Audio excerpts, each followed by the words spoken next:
Hello, hello! I'm Lefty the Lion, and I'm here for another episode of the Night North vidcast. Let's get started! Would you look at that dog? Today, we're going to talk about the best Star Wars short trade paperback. That's the 5-issue trade paperbacks that they put out about a year or 2 years ago. Now you're asking, Lefty, why are we talking about something that happened so long ago? Why can't we talk about anything current? Well, nobody watches these videos, so I can do whatever I want. That's a lazy dog. What we're going to talk about is the trade paperbacks like Lando, Princess Leia, Chewbacca, Han Solo, and Obi-Wan and Anakin. What we're not doing is the ongoing Star Wars or Poe Dameron or the other stuff like that. We're not going to do Darth Vader because that one easily wins hands down. We're also not going to do the Darth Maul or the Canon because they're cartoon offshoots and they can get their own review. I will give honorable mention to C-3PO, the heartwarming story of how he got his one red arm. This comic sucks because they answered the question 3 months after the movie came out. Look, there's the other one. It's even tinier than the first one. I will also give honorable mention to the Star Wars Journey to the Force Awakens. It's a story of the Poe Dameron's parents. Poe's only a minor character, and they want to try and build him up. This comic does nothing to accommodate the movie, and it's horrible. Now, on to the 5 comics that we will be comparing. Lando, Princess Leia, Chewbacca, Han Solo, and Obi-Wan and Anakin.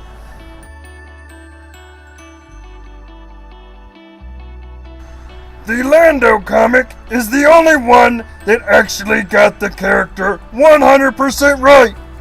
It does a lot for the Star Wars canon. The story is about Lando stealing Emperor Palpatine's yacht. And it has a lot of treasure in it.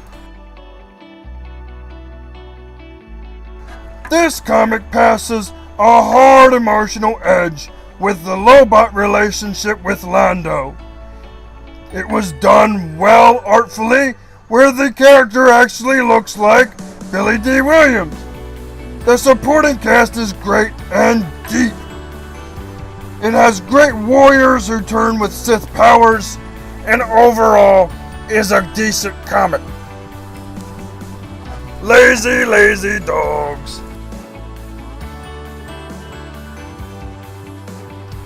Next, we go with Leia.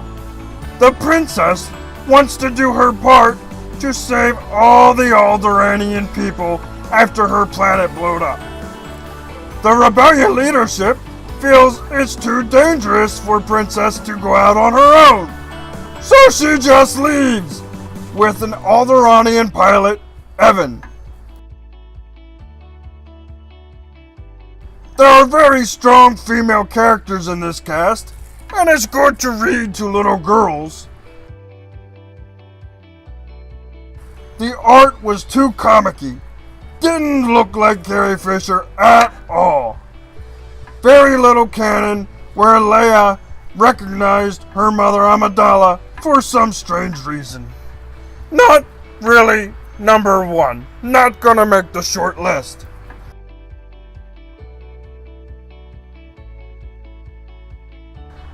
That dog doesn't do anything.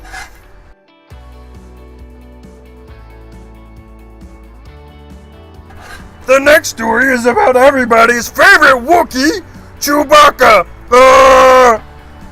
Now, I like this comic because it shows off what a hairy man can do in the world.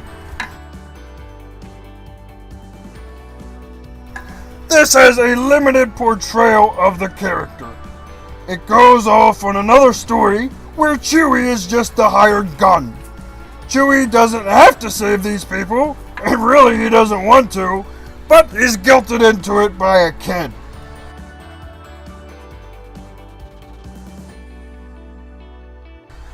The covers are excellently drawn, but the panel art is too bright for a dark tale. Too comic-y. Too many basic colors. Chewie's head keeps changing sizes too. It's heartwarming, but boring. Not a very good guard dog.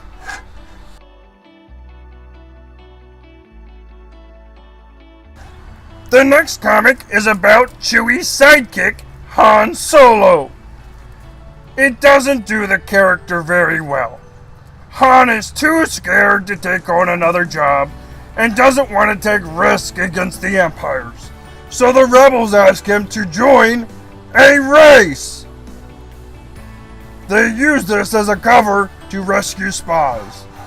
Nobody really trusts Hans, but they ask him anyway.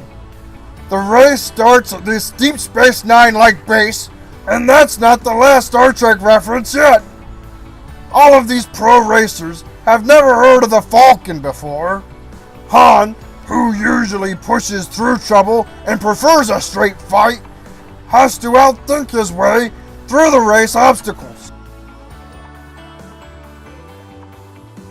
In the end, there's a Deep Space Nine-like wormhole that will transport them to safety.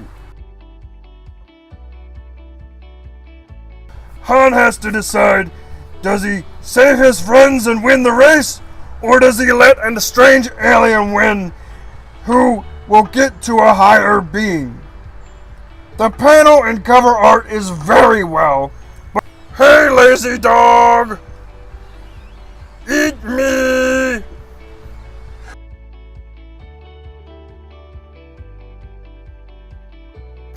Lastly, Obi-Wan and Anakin. Total ripoff! It mirrors a Jedi Apprentice storyline. In the Jedi Apprentice, it was Obi-Wan who wanted to leave the Order and Qui-Gon Jinn just to save a planet full of kids.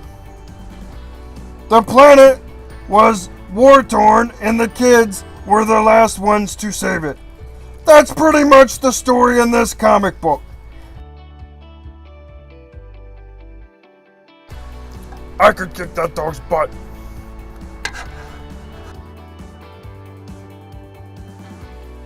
Anakin has doubts about becoming a Jedi, but agrees to one more mission with Obi-Wan. They go to a planet where the adults are fighting, but the kids have to learn to love one another. Oh, how cute! Boring. The art is muddled and there's too much going on in each panel, especially when things blow up. The flashback with Anakin and Palpatine are great though. An insight to how influential the Emperor was to his pupil. Didn't like the pitch black looking monsters, or the mech warriors, or much about this comic. I like the Jedi Apprentice better because it was first.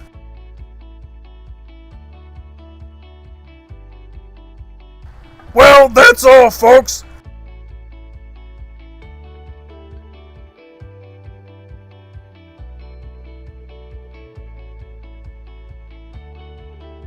Remember, I'm Lefty the Lion, and you can catch up with us at KVidcast on Twitter. Please drop us a line. Tell us what to read next. What would you like to be reviewed? Goodbye, everybody!